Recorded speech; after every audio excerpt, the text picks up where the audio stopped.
All right, it says it's live. Let me do this. Post it real quick. That way people know.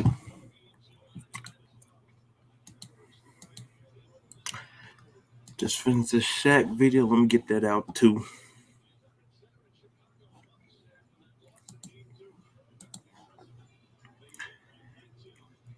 Gonna react to this Larry Bird making the case and Michael Jordan. Since people on my head, since I said LeBron's the GOAT. Let me see.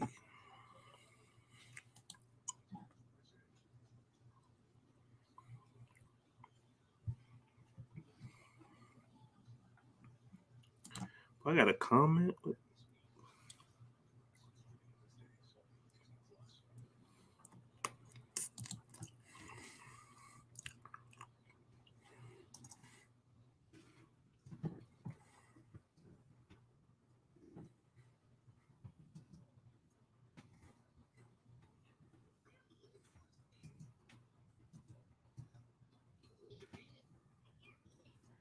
Michael Jordan.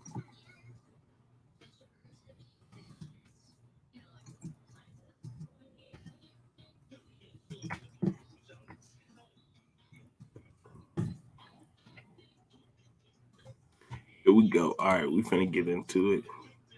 Gotta watch the Braun one too. We might get to it.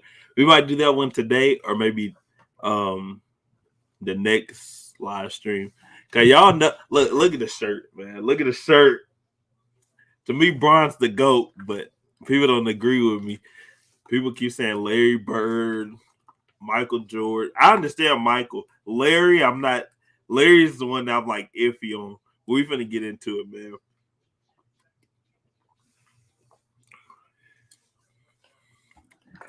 We might as well get here. I'll just get started with it right now. So we're gonna react to Larry Bird making the case. We're gonna react to Michael Jordan making the case. And if we might get to LeBron, we'll see. But let's get to this first one. Sorry, I'm still not sure about that. What, my Siri acting up? Siri, I didn't say nothing to you. Thought you did something else. All right, here we go. Let's see, share.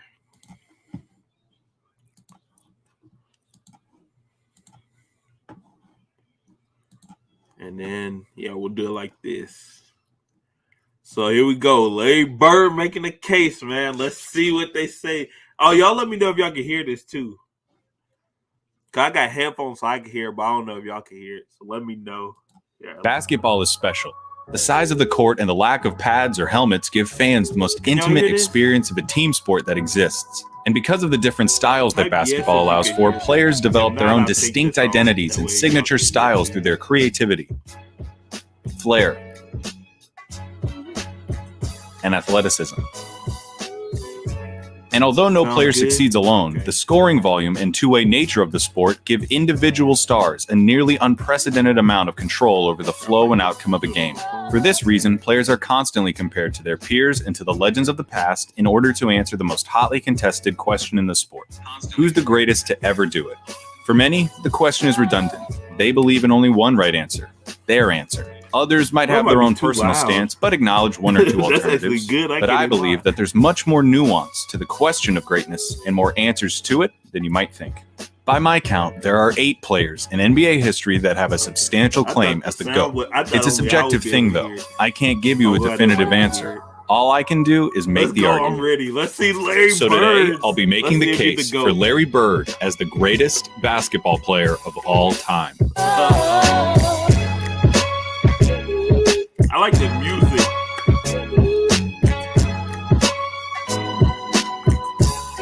Here we go. When it comes to basketball, Larry Bird is the smartest, clutchest player to ever play the game. Now, if you don't think that Larry Bird is the greatest He said- basketball player of all time, you probably hate that I just said that. Those are the kind of talking head sport cliches that surely I impact can't the hate game, that, but are but impossible to I just empirically disagree. measure. Normally, I'd agree with you, but I think that when you talk about Larry Bird, you see those intangibles become real, palpable results. I wouldn't have said it if I didn't believe it. When Larry Bird was drafted by the Boston Celtics in 1978, the NBA needed saving. Attendance was in the toilet, the league had few marketable stars, cocaine addiction had several players in its grasp, and most damning of all, playoff games were being tape delayed. Playoff games at the highest level of basketball were being put in the back seat for black and white movies and network reruns. But rather than join the Celtics after being taken third overall, Larry Bird decided to return for his final year at Indiana State, a decision that would prove to be one of the most important in the history of the sport. Bird's final year saw the Sycamores tear through college basketball, going 33-0 before the national championship game. Bird, already claimed by the NBA's most historic and prestigious franchise, had established himself as the generational talent who would inherit the mantle of pro basketball. I got it all. Indiana State's opponent in the national championship That's was clutch. Michigan State, captained by the immortal Magic. Irvin Magic Johnson. The Sycamores lost the championship to the more talented Spartans in the highest rated game in the history of basketball at any level still to this day. The state The highest still to the. This was 2 years ago, though, right? That's insane. That had the most ratings in history to this stage day. had been set. The next decade of basketball would be defined by the rivalry between the white I hick wonder from how French that Lick is. and his Boston Celtics, and the black Magic and his Showtime Lakers. The rivalry between Bird and Johnson is entwined into the fabric of the NBA and is worthy of 100 documentaries. That's In this That's video, a though, crazy we're going to be rivalry. looking at Bird's claim of supremacy. Here's Bird's basketball resume. His 3 championships come with perhaps the highest collective degree of difficulty of any player's championships. His 3 MVPs came consecutively, making him only the 3rd player to accomplish That's the feat, wild. along with Bill Russell and Wilt Chamberlain. His 2 finals MVPs are misleading. He was absolutely the best player on the 81 Celtics, but he was only a sophomore, and his 15 points per game in the finals gave the media an excuse to exact a little vengeance on a legendarily difficult interview. His All-Star and first-team selections also come with the caveat that Bird only played for 13 seasons and missed all but 6 games of the 89 season following surgeries on both feet. Ooh, I can hear you already. On both A 13-year career, and this guy is supposed to be the GOAT? What color of paint are you huffing, Clayton? Green, obviously. But hear me out. Yeah, Bird's career lasted about 2/3 as long as it should have. But what he did in that time was so impressive and so substantial that every basketball fan acknowledges that he's in the conversation as the greatest ever. Doesn't it matter that those 13 years saved professional basketball, delivered a disproportionate amount of memorable moments, defined the golden age of the league, and produced a career by which all other forwards, before or since, are measured? Bird squeezed every drop of talent out in those 13 years and made it seem more like 30. He didn't just leave his fingerprints on the game. Man. He left so much of his DNA in the sport that it needed a cigarette afterwards. There's something to be said about the candle that lasts half as long but burns twice as bright. Those 3 MVP years stack up with any other run by any other player. I will put an A+ Larry Bird season up against anyone's. What does an A+ Larry Bird season look like? Why A it look full like box this? score, a blowout win, a nearly undefeated record at home, and a play style that could only be described one way: white. Larry Bird isn't just a white basketball player, he's the white basketball player. To describe Larry Bird's game is to thumb through the Hoops dictionary and pick out every cliche about white players. Unathletic, great shooter, good fundamentals, the whole thing. The archetype of a white basketball player is Larry Bird, with one exception. He had an unparalleled understanding of the game of basketball, both as a physical Hold on, let me contest see something. and as a mental competition. His basketball IQ infected That look everything better. he did and catapulted his career into legend. Bird was a complete player. Jerry West called him nearly as perfect as you can get. Let me see something. I don't know if it's trip. It looked like it's tripping or slowing down. This man, Larry Bird, I didn't know he only missed 1 All-Star game. That man, what did it say? Played with a broken back since '85. That's insane. Yeah. He was the league's first great marksman. He could contort his body to shoot from anywhere on the court, regardless of the level of defense. He pioneered the art of the dagger 3 and was the founding member of the 50-40-90 club. At 6'9", Bird's understanding of angles and coordination led So to he a higher started rebounding the average than 50-40-90? Patrick Ewing, and it made him an impressively adept finisher in his younger years. 86, Bird dropped 47 points on the Blazers, playing the majority of the game left-handed.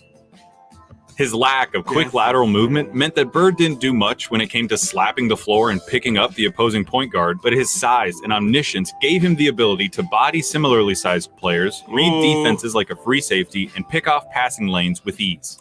His passing was transcendent, and I'll highlight it later. And of course you need to know that Larry Bird was a tough MFer. He had a superhuman motor and dove for loose balls like a beagle at the park. He was a willing participant in his share of fights, often precipitated by his league-renowned trash talk. Larry Bird told Robert Reedy to have stayed there. He should have stayed in preaching. That was funny. He had 50 points. I was guarding in my rookie year. He looked at me and he goes, "You can't stop me." And I looked at him and I said, "Gosh, boy, you're so confident." He proceeded to score like 10 straight points. That man proved it. He You walked can't by and he was stop laughing at me. He was a basketball genius. That's a He'd be a bad step dude ahead. right there. A thought ahead. Play the game like a chess game. I'd much rather guard Michael Jordan than Larry Bird because you have to play the game as a thinker when you're playing him. You have to get inside his mind. If you put all of us in a room, Magic, Jordan, myself, and Bird probably be the guy who walks out of the room at the end of the day. Did you notice something during those testimonies? Those are some brought of the up best Jordan. basketball players of all time, and they all sing Bird's praises like they were former assassins who had to go toe-to-toe with John Wick, and they're just happy to be alive. Oh my Bird God. excelled during one of the most talent-rich periods in league history. The abridged list of his basketball rivals goes like this: Dr. J and Moses Malone on the Philadelphia 76ers, Oh my God, Sidney that's Moncrief on the great. Milwaukee Bucks, Isaiah Thomas, Bill Laimbeer and the Bad Boy Pistons, Dominique Wilkins on the Atlanta Hawks, Bernard King on the New York Knicks, Michael Jordan on the Chicago Bulls, Hakeem Olajuwon and Ralph Sampson on the Houston Rockets, and of course, Magic Johnson, James Worthy, and Kareem Abdul-Jabbar on the Los Angeles Lakers. All right, there's no point avoiding it any longer. We have to look at Magic versus Larry. If you have Magic over Larry, it's because he has 5 rings to Larry's 3, had a peak that lasted about 2 or 3 years longer than Larry's, and had a 2-1 record against Bird's Celtics in the finals. Perfectly legitimate, completely respectable arguments. But in the interest of making Bird's case, allow me to retort. For nearly the entire decade of the 1980s, the Eastern Conference was irrefutably the more competitive conference between the two. Considering the competition, for Bird to have made 5 finals appearances is just as impressive as Magic's 9. As for the head-to-head record Yeah, responsible but for Magic's down. 2 extra titles, he had more help. Seriously, the Celtics' Big 3 and the Lakers' Big 3 get compared all the time historically as if they were of equal caliber, but weren't Magic's accomplices just a step above Bird's? No disrespect at all to Kevin McHale and Robert Parrish, McHale was a but bad Kareem dude. was the alpha dog on the 71 Bucks and was the best player for at least 2 of the Lakers' 5 titles. Kareem Wood, James Worthy was the number 1 pick out of UNC after winning a championship as the best player on a team that had Michael Jordan on it. Throw in the fact that Magic got to be coached by Pat Riley, one of the most brilliant minds in basketball history, and you could say that the Magic-Bird argument comes down to one thing: luck. So if their careers come down to luck, the question just becomes who you would rather take. Now, I'm not making this video to tell you why you shouldn't take Magic. I'm making this video to tell you why you should take Bird. Not just over Magic, but over everybody. One thing that helps him is the fact that his play would translate perfectly into the league today. A 6'9" sharpshooting forward with eyes in the back of his head who averaged double-digit rebounds in an era against Moses and Laimbeer. He'd gobble up boards as a power forward. He'd be an offensive mismatch against everybody as a small ball center, and his off-ball skills and passing would pair perfectly with the flow of today's game. Add in his competitive mania and 3 generations worth of medical advancements, and we're talking about a player who could have stuck around so long they would have had to rename the league. As you've been watching these clips of Bird, I would hope that you would notice something. He always knows where everybody is. Yeah, Watching Bird Bird is play nasty. basketball is like watching those monsters from A Quiet Place that know where you are if you make any noise at all. Bird had a level of clairvoyance that bordered on the unnatural, In That's 85, insane. he ended up one steal away from a quadruple-double after playing just the first 3 quarters. His passing was famously infectious and helped transform the Celtics of the 80s into an ideal that basketball teams at all levels are still shown tape of. They moved the ball with precision and intent, always looking for better shots and determined to get the entire team involved in the effort. That fact is almost entirely attributable to Bird and his wizardry with the ball. This acumen Dang, also helped that Bird Bird become was the only nasty. player with a GOAT claim to transition successfully into other basketball roles after his playing career. In his 3 years as the head coach of the Pacers, Bird won a Coach of the Year award, coached the Pacers to their first and only finals appearance, and gave Michael Jordan as much trouble as he'd ever gotten in his Damn, career in the lost. 98 Eastern Conference Finals. After moving into a front office role for Indiana, he won Executive of the Year in 2012, becoming the With only Paul person George to have an and them. MVP, Coach of the Year, and Executive of the Year award. On the court or off of it, inside and out, Larry Bird sees basketball as only he can. That intelligence also lent itself to Bird's defining skill, making the big plays. Remember, NBA That boy players was get paid clutch. to win games. James Harden is getting paid nearly $40 million this year because he's supposed to help the Rockets win games. Victory can be achieved in a lot of ways, and the win column doesn't care how it happens. As Mark Sinclair once said, 120 It don't to matter if you win by an 66. inch or a mile. Winning's winning. but when your team is down 1 in a crucial playoff game with 8 seconds left, and you need to hit a shot to stay in the series and keep your season alive, that's where players really separate themselves and earn their money. Love it or hate it, it's the players that come But that through in the big cold- moments that live forever in our memories. Some players, for whatever reason, were never able to do it consistently. Some players were truly outstanding at it. Dang. Larry Bird was the best at it.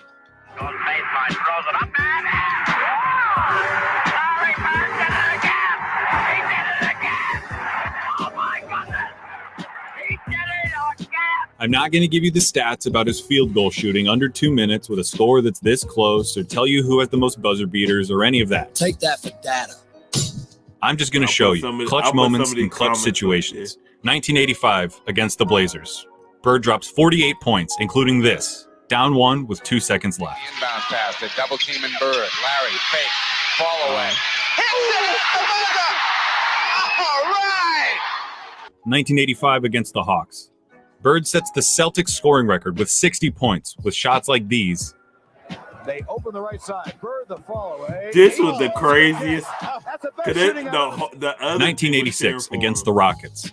Not all of Bird's clutch moments were singular. The bigger the moment, the bigger his performance. In Game 6 of the 1986 NBA Finals, Bird clinches the championship with a triple-double in what... See, I'm trying not to pause this too much because when I pause it, I think when I go back to it, it starts like the play starts being choppy and stuff. So I'm trying to keep it playing as long as possible. We might get to LeBron actually. So let's get. But he calls the best game he ever played. 2 seconds on the shot clock. Bird wants a 3 on 50. Larry was cold. 1987 against the Washington Bullets. Bird hits one shot to tie it before it's waved off because of a timeout. Hits another shot to tie it up for real. Crowd is standing up. It goes now to Bird. Bird goes up top. And then in double overtime, down 1, he does this. It's going to go to Bird. He's got a shot. Get it. That man's cold. Nah, he cold. That's For 3 that's years, next from level. 1986 to 1988, the three-point contest knew no other champion but Larry Bird. They better even take Still a going to warm drop up one on here him. quickly. 14. This is a tie He hit him with for that the one. money. Hit him with that one. Yo! Hit him with that one. Bird was cold. 1987 Eastern Conference Finals, Game 5. Tied at 2 games apiece against the Bad Boy Pistons, this enormous game would put the winner 1 game away from the NBA Finals. The Pistons are up 1 with seconds remaining. The ball goes out of bounds off the Celtics. Oh, this is where Isaiah Thomas threw it. just needs to inbound the ball to win the game. Now there's a steal by Bird. Underneath the DJ.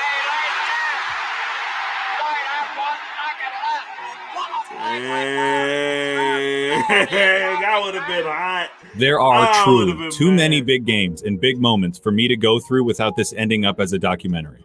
But that all leads me to this, what I really want to talk about. 1987 NBA Finals, Game 4 against the Lakers. LA is up 2-1, and the Celtics need to win to tie the series and stay alive. Bird hits a three with 12 seconds left to go up by 2. Bird goes for 3.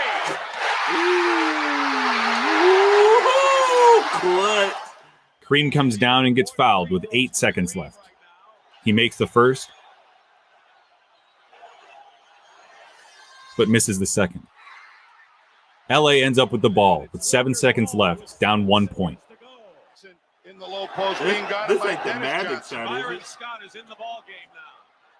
Oh, it is. Magic hits this, the baby skyhook. Magic with a hook shot, scores with 2. 2 seconds left. Let me see. Down 1. Dennis Johnson on the inbound. Bird fires it. What do you think happens? I bet it wasn't that. When I paused the tape and the ball was hanging in the That air, looked you thought it good. was going in. That looked good. Bird thought it was going in. Magic thought it was going in. I've seen this game before, and I still think it's going to go in. But it didn't. Pat Riley That said it was himself. on- We got lucky. Thought it was in. And that, a That missed was- shot in the NBA Finals That was is on why mine. he's the clutchest. Because after he makes the big plays, has the big games, hits the big shots, time and time again, you expect him to hit every shot, to win every game. And in those fleeting moments when he doesn't, when he looks like a mere human, Ooh. when he looks like everyone else who tries to do what he does, you just can't believe it. That's what Larry Bird did. He made the big plays so often you thought he was going to make them every time. He helped turn basketball into a global phenomenon, That man paving the way was for cold. every Michael Jordan, Kobe Bryant, or LeBron James who comes through our lives. He played basketball in its purest form and captained a team that is consistently ranked among the greatest of all time. He has the second highest win percentage in the history of the NBA, behind Magic by less than 0.5%, about 10 games. He was the complete package, a player with no holes in his game whatsoever. They called him Basketball Jesus. He didn't get that name without doing something extraordinary. He saved basketball. And he did it by playing it better than anyone else. Here's Look at Magic Larry at Bird. Bird's retirement in Man. 1993. Larry Bird said that there will be another Larry Bird one day. And Larry, there will never, ever, ever be another Larry Bird. To the greatest basketball player ever, but more important, a friend forever.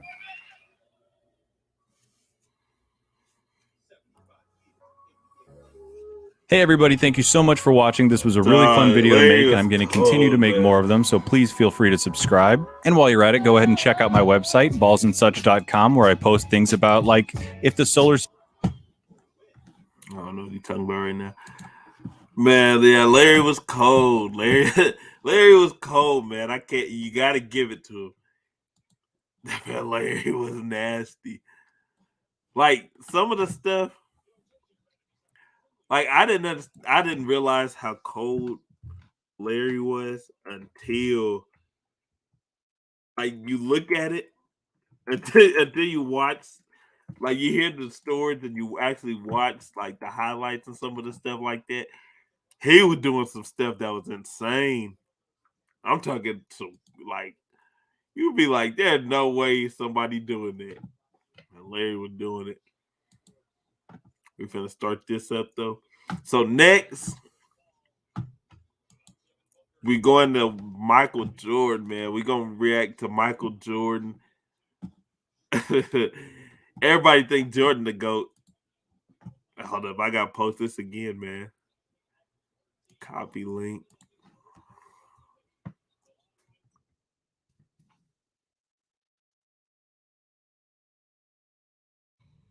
Michael Jordan.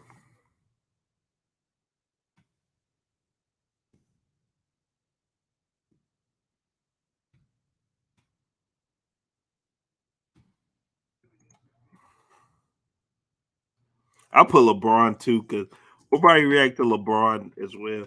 God, I thought the Larry one was longer, but it wasn't.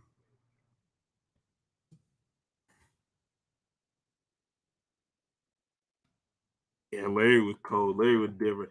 Do I think he's the GOAT? I can't go that far, man. I still can't go that far.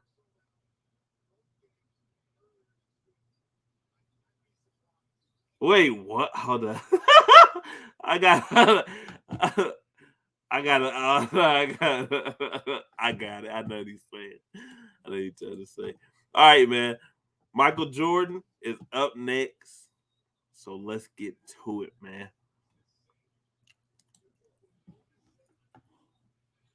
Let me see. We're going to add this other screen so we can see Jordan, man.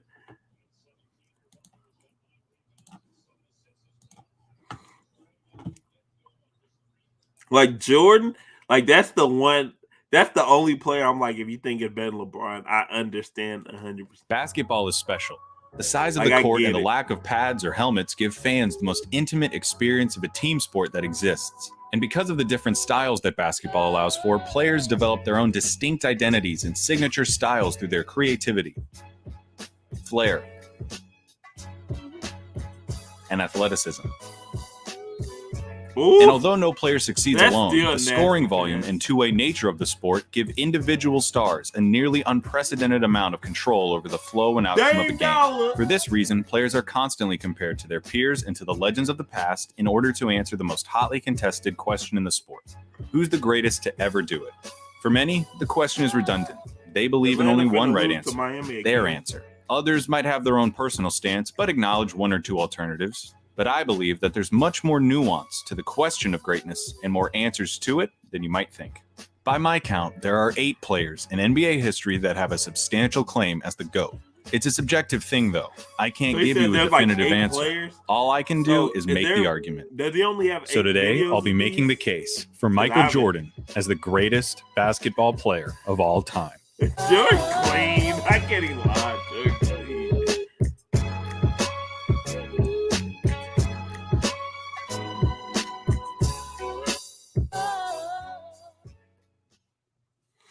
Here we go. Let's get to it, man. What can I say? MJ. What on earth can I say about Michael Jordan's case as the greatest basketball player to ever live that hasn't been said before? What do you think I'm going to talk about that didn't get covered in the 10-hour documentary that premiered at a time when there was no other sports content? There's no forgotten game that I can tell you about that shows just how good Jordan was. We've all seen those games. Every possible angle of the Michael Jordan case has been dissected inside and out. There are no original takes when it comes to the subject. Michael Jordan is a ubiquitous figure in large part because he was and is a brand. And what do American advertisers love more than a good brand? The good people at McDonald's, Nike, Gatorade, and the NBA itself succeeded in making sure that damn near everyone in the world knew that Michael Jordan played in the NBA and that he was a winner. I mean, honestly, when you see the number 23 anywhere, don't you immediately think of Michael Jordan? I mean, even if you're a LeBron fan, you have to admit that that is Michael Jordan's number. And the craziest part about the Jordan experience is that as he became a global icon, he did nothing but continue to deliver the goods. What iconic moment can I show you that you haven't already seen 100 times? His cradle dunk in college, the game winner in the '82 NCAA championship, the free throw line dunk, pouring in a record 63 points against the '86 Celtics, the shot, his spectacular move, the shrug, the double nickel against the Knicks, the flu game, passing to Steve Kerr for championship number 5. These are sequences and moments burned into every basketball fan's consciousness. Every one of those moments served to propel Jordan higher and higher in the cultural zeitgeist until he was one of, maybe, the 5 most famous human beings on the planet. And yet, the inevitable passage of time has eroded the consensus around Jordan's GOAT status, especially with younger people who might not have been alive to see him play. That's not to say that there aren't young people who don't see him as the GOAT, but it's not as airtight as it once was. Now, I'd hate to speculate on behalf of an entire generation of basketball fans, but here I go anyway. I was 516 days old when Michael Jordan won his last championship. I can't remember much about it. And I think that people who didn't live through Jordan's prime are a little tired of hearing how great he was. Of course, people want to be alive to see greatness. They want to be able to say, I saw the best ever. Now, I don't think that makes it right, but it's part of the explanation. The other part is that Jordan's celebrity seems to cloud everything he did. At times, it feels almost like propaganda. How many times have you seen this? Some basketball account on Twitter or somewhere on the internet celebrates the anniversary of something that, say, Wilt Chamberlain did. And in the comments, somebody says something like, Wilt Chamberlain, the most dominant player I ever saw.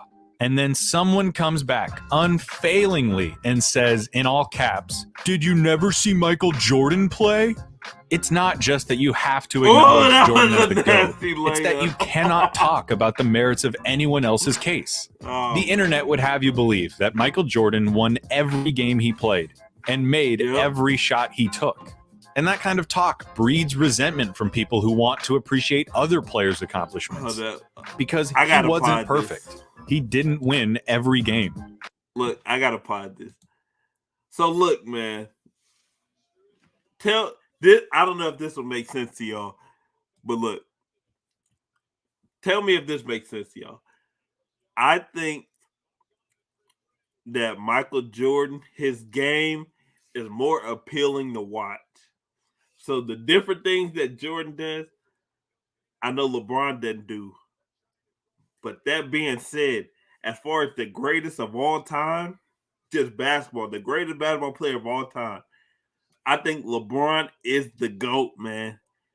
For like the stuff LeBron does, like LeBron does some crazy stuff that I think a lot of us take it for granted as well. Like Jordan is more appealing to watch. Kind of like this. It's hard to use this example now because KD's struggling. But you would think KD's game is more appealing than, say, Giannis. But a lot of people would say Giannis is better than Kevin Durant. That's how I see like the Jordan-LeBron debate. I think Jordan's game is more appealing to watch, but LeBron is better. That's just how I feel, man. He didn't make every shot. And you can have a debate about who the greatest of all time is. Clayton, what the heck, dude? I thought this was supposed to be a video about why he is the GOAT. It is. All of that is just to say that that's how this is going to go. I'm not going to try to convince you that he was perfect. Because if you can separate the legend and the basketball player, it's more than enough. Oh, and by the way, we're going to ignore his Wizards career as much as we can. It's just the right thing to do. So, Michael Jordan, the basketball player. What do we have? In 13 seasons with the Chicago Bulls, Michael Jordan was a 6-time champion, 6-time Finals MVP, 5-time regular season MVP, a 12-time All-Star, was selected to 10 first-team All-NBAs, made second-team All-NBA in his rookie season, was the Defensive Player of the Year in 1988, had 9 All-Defensive first-team selections, was a 10-time scoring leader, and in college won the 1982 NCAA championship and was named the 1984 NCAA Player of the Year. Without a word of analysis or commentary, that resume is screaming about one of the most decorated and successful basketball players in history. Jordan's case is related to Kareem Abdul-Jabbar's in that you can pick from just about any criteria you want to, and you'll find enough evidence to support his reputation. First and foremost, Jordan might well be the greatest scorer in basketball history. Ignoring his 2 years with the Wizards, Jordan's scoring average was 31.5 points per game. Michael Jordan in a Bulls jersey scored more points on an average night than any other player ever. Including his Wizards tenure, he averaged 30.12 points per game. Still the highest of any player ever, beating out Wilt Chamberlain by a few decimal places. The style of Jordan's play was only matched by the substance of his game. Every ounce of athleticism that brought comparisons to Dr. J was matched by footwork that could only be seen in players like Hakeem Olajuwon. His acrobatic layups are underscored by his unerring technique and diligence that make him a case study in fundamentals.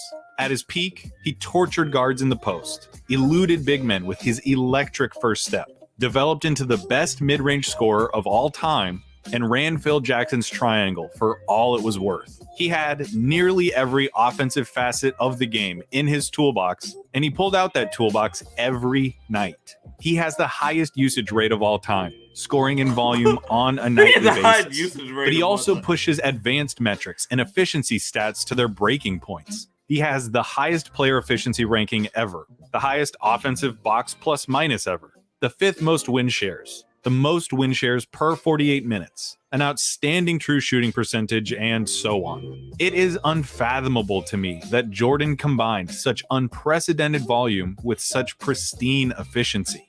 His opponents were allowed little reprieve on the other end of the floor, as Jordan quickly developed into one of the league's premier defenders. In 1988, Jordan led the league in scoring with 35 points a game, won the MVP, and was named Defensive Player of the Year after leading the league in steals. Jordan defended opponents like a shark smelling blood. He forced bad passes, contested shots, leapt passing lanes, all while talking enough trash to sell a pay-per-view fight. There might not have ever been a more nightmarish matchup on both ends of the floor. He could go into games, tell his own team to stay out of the way, dunk on his defender, and then put that guy in a straitjacket the second he crossed half court. And yet, despite the ungodly amount of energy that he must have expended every night, Jordan was one of the most durable and consistent players of his generation. Aside from his injury-shortened 86 season and his midseason comeback in 95, Jordan never missed more than 4 games in a single season. In 8 of his Chicago seasons, he played all 82 games. The objective of a basketball game is to score more points than your opponent, right?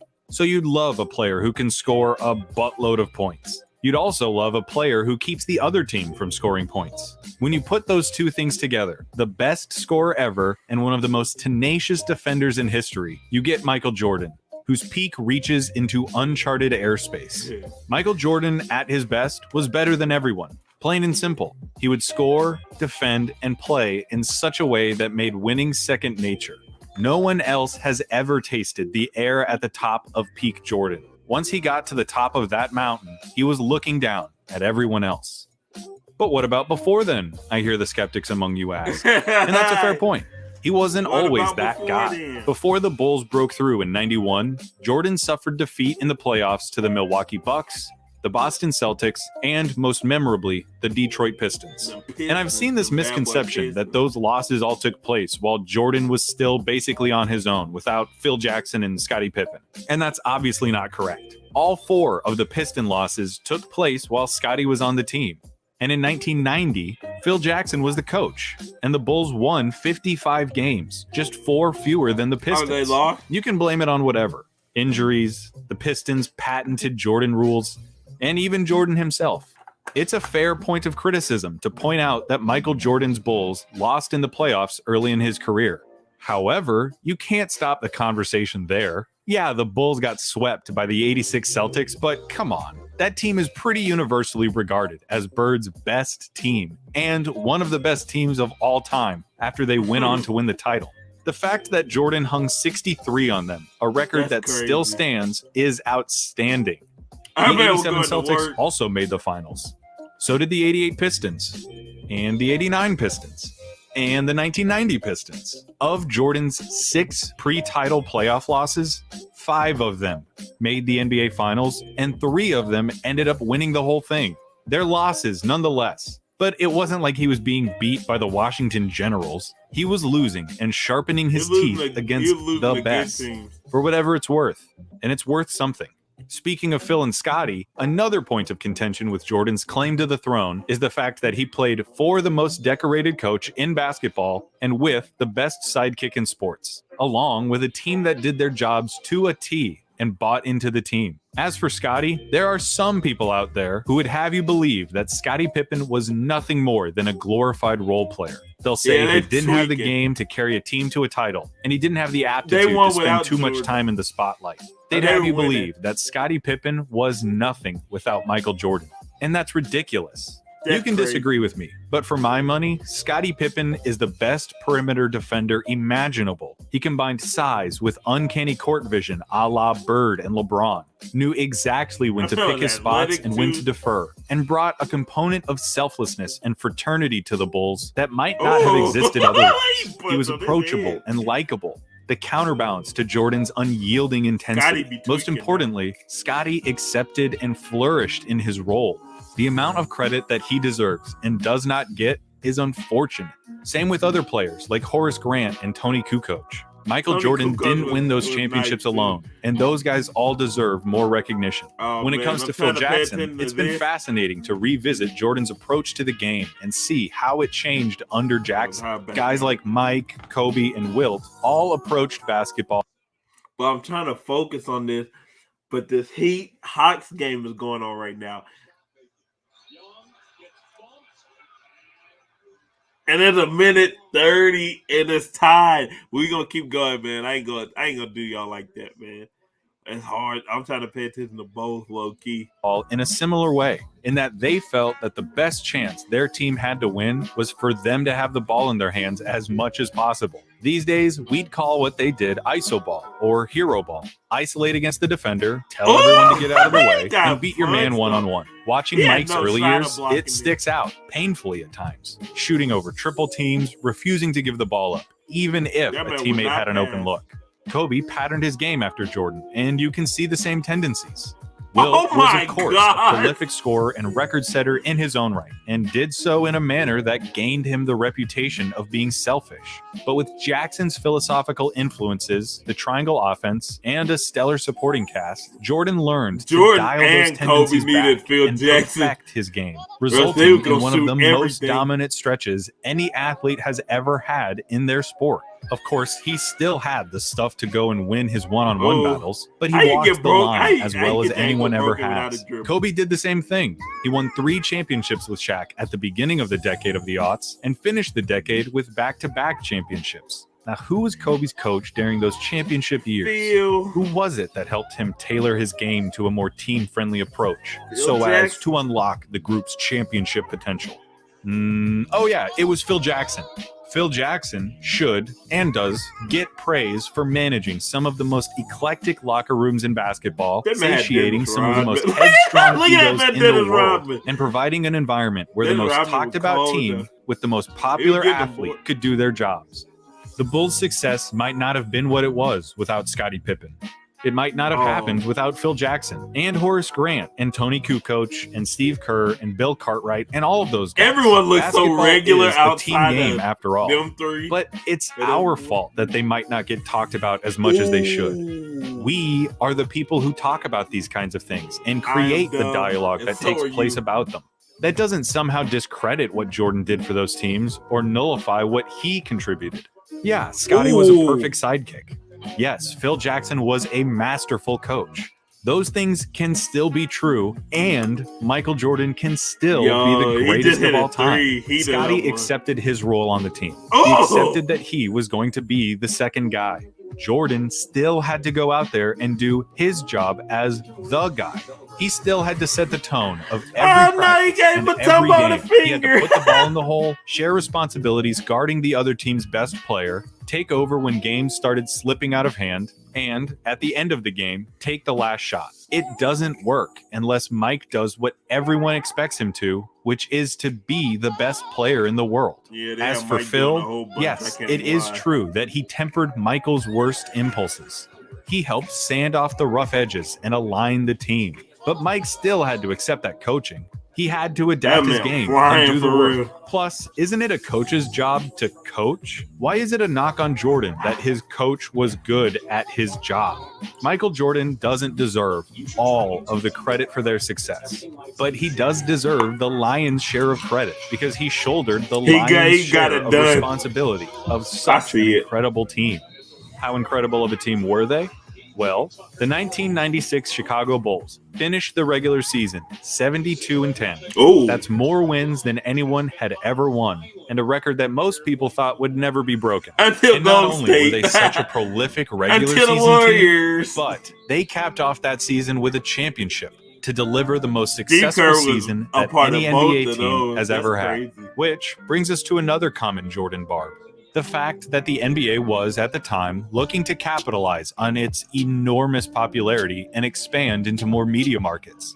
From 1988 to 1995, the league saw 6 new teams enter the league, and with each new team, the talent pool of the league got a little more diluted and a little more diluted. As far as I'm concerned, this is a perfectly valid point to bring up when discussing whether or not 72 wins validates the 1996 Bulls as the best basketball team of all time. I don't think it disqualifies them in the same way that I don't think that just taking 72 wins at face value automatically puts them at the top. But when people try to say that Michael Jordan played in a weak era or didn't face tough competition, it makes me want to pull my teeth out with pliers. We know who Jordan was losing to, so who is he beating once his reign began? John Starks, Charles Oakley, and Patrick Ewing on the New York Knicks, the Bad Boy Pistons, Magic Johnson, Clyde Drexler, Dominique Wilkins, Charles Barkley, Alonzo Mourning, Larry Johnson, Tim Hardaway, Shaquille O'Neal, Penny Hardaway, Gary Payton, Sean Kemp, Chris Webber, John Stockton, Karl Malone, and Reggie Miller. Basically every relevant basketball player from the 1990s beside David Robinson and Hakeem Olajuwon. And no, I don't care to count up how many all-NBA opponents the Bulls had versus someone else, or how many all-star teammates Jordan had versus other players, or any of that. Because one, the players on that list all passed the smell test of a competitive era with flying colors. 2, I don't care about that stuff. And 3, because, like I have said and will continue to say, everybody has advantages. Everybody. You become great by capitalizing on the moments when everything lines up for you. You seize the opportunity and press the advantage. So what if the Bulls were expected to win? They did win, and they were expected to win because Michael Jordan tipped the scales in their favor against everybody. And as a final objection, people who are looking to dethrone Jordan will tell you that he was an asshole to his teammates. Look at him. That he alienated those who he didn't deem worthy or tough enough to play alongside him. And he refused to respect or trust them. And that is a fact. He was an asshole. He punched multiple teammates in the face, belittled his peers for mishandling passes, and spoke to his teammates in a way that would not fly in 2020. It's a fact that feels especially stark when you take into account the impact that more I got a question I got a question. Y'all think it's crazy? Say I was Scott Burrell and Jordan was low-key bullying me, right? So say Jordan, I'll put this on the screen because I'm going to hit play too. Say Jordan was bullying me. Would I be fake if in the off season I work on my boxing? Like I start hitting the bag and stuff, and then the next time he tried me, show what I've been practicing in the summer. Look, boxing. I'm just boxing to get in basketball shape, man. We just trying to get in shape. But I just happened to pick up a couple stuff while I was getting in shape. You know what I'm saying? Like, would I be wrong for that? Y'all let me know. Would I be wrong for that if I work on my boxing skills just in case Jordan wanna. Yes, I'll get traded, but hey, man, I'll either get traded or respect me. It's gonna be one of the two. He gonna respect me enough to keep me on the team, or he gonna trade me because my hands are too nice.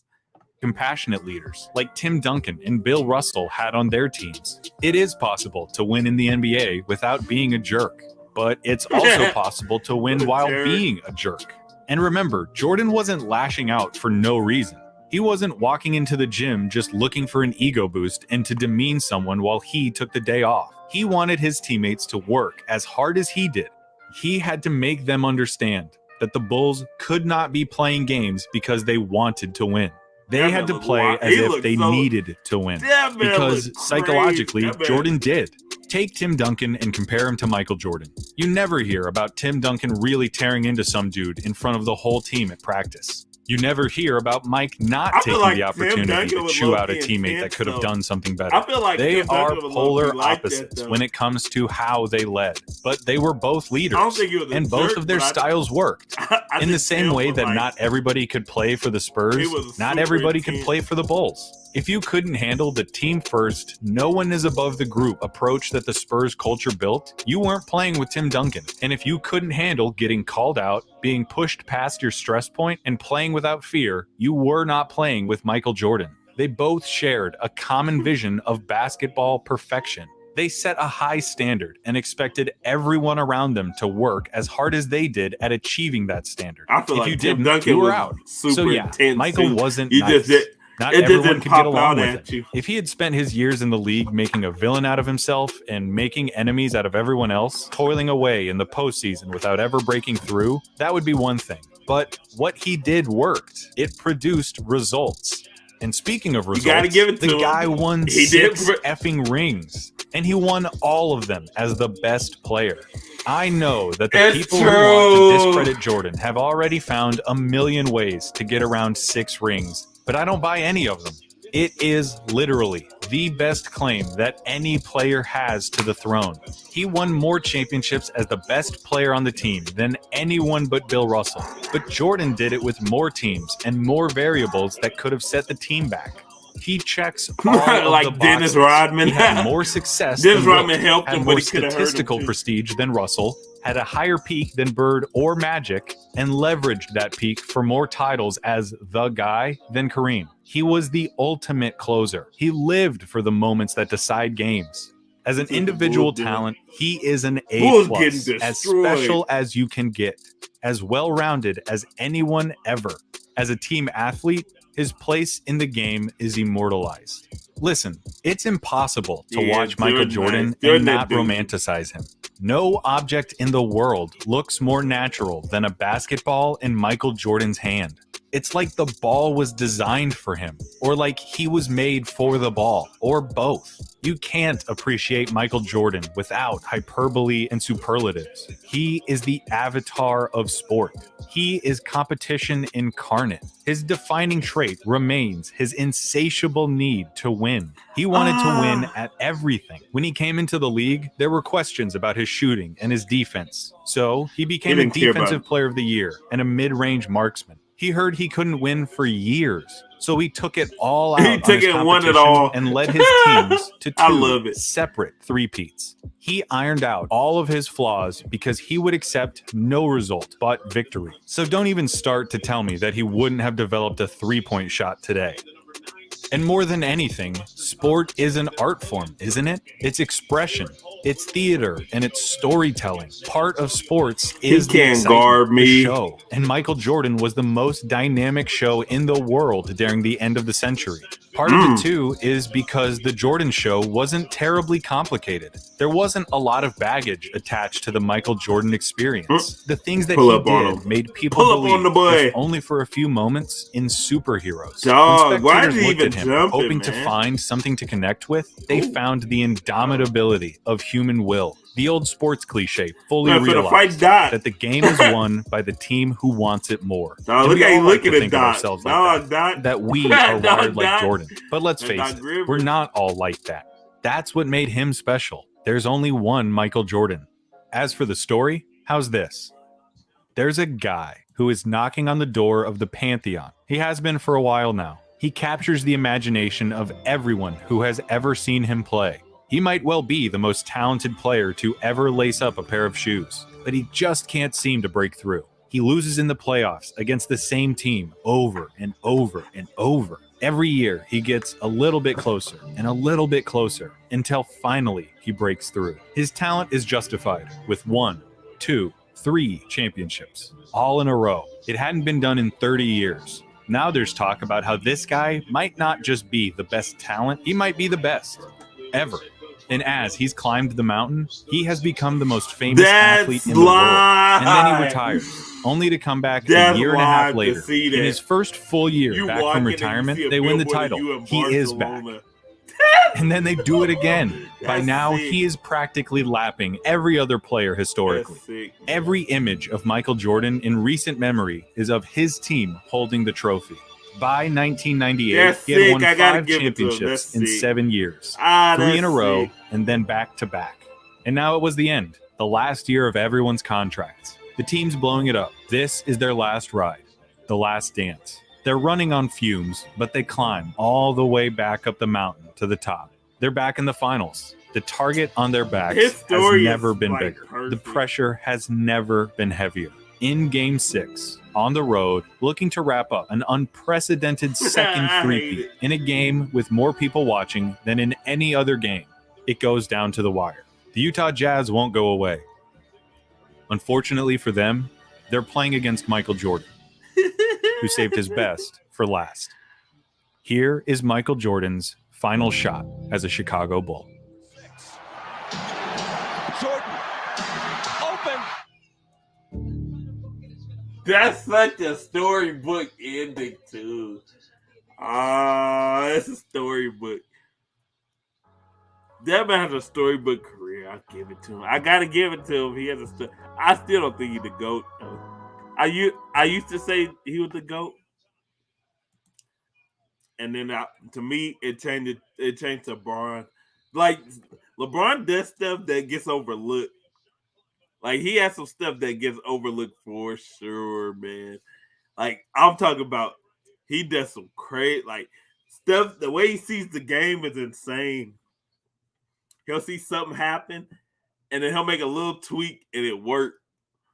But yeah, that's okay. So that's LeBron. That's not LeBron. That's Michael Jordan and Larry Bird making the case, man. We'll get to LeBron. I don't know if we'll do it today or if we'll do it next time, man. But I want to get to LeBron, but I might have to do it next time. We might do it tomorrow, actually. We might be able to do it tomorrow. I know the Celtics play the Nets, and the Nets / Kevin Durant is my favorite player, but he's struggling right now. But hey, hopefully he bounce back. So we'll probably do it tomorrow. I'll put out a little thing. We can get into it tomorrow. See LeBron James, man. Let me see how long. It's 30 minutes. So yeah, we'll do LeBron tomorrow. We might do like a LeBron, it might be all LeBron tomorrow. I'm not even gonna lie to you, man. But I appreciate all of y'all who was watching. I seen it go from 5 to 10 viewers. I seen all that, man. So I appreciate all of y'all that watched the video, man. I'll have it as like those replays, and I'll split them up into 2 videos. Keep showing love, man. Make sure you like the video, comment, share the video, and all that, man. But I'll catch y'all on the next one.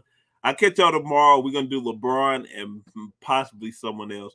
We might do LeBron, and I was going to do a LeBron reaction video to his ultimate highlights or something.